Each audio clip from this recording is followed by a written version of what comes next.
Alright, right here we're going to have a quick little lesson on how to bring an assembly or a exploded view into a drawing, an IDW, and to put a parts list and balloon it.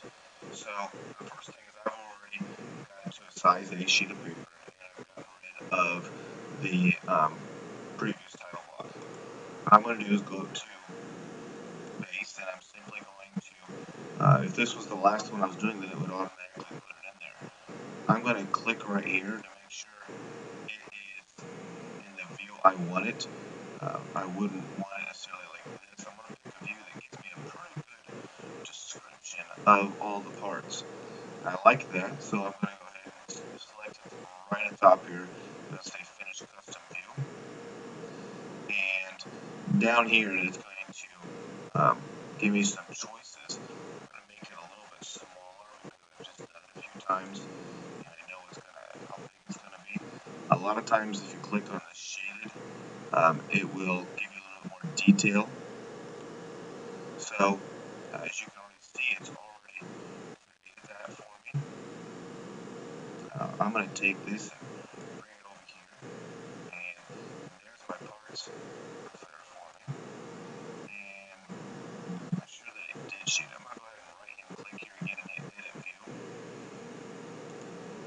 And make sure you click it. Now it's shaded. So I think that's going to give me a little better view than when they make that black and white video or a copy of it.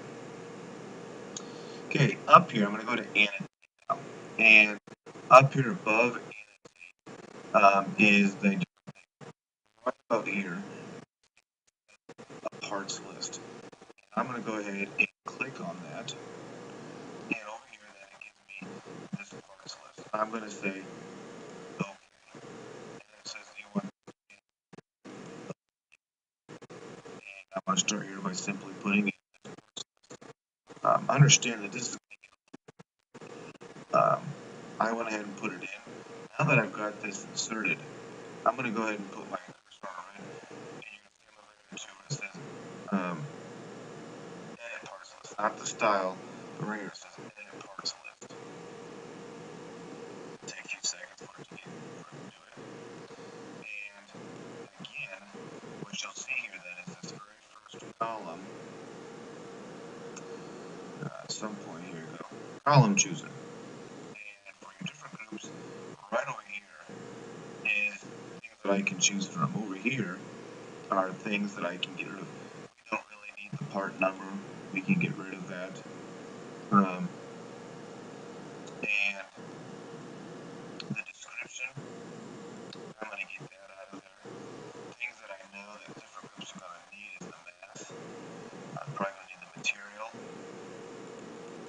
Maybe later on, some of the groups I know I have to put in the volume, for example. So you can just scroll down here and see what things are required. And I'm going to hit OK. Idea of what it's going to be putting in there now. This is what it's going to look like. I believe if I wanted to, I could change the material right here and apply. And notice now my parts list has been changed. There's really only one thing left to do.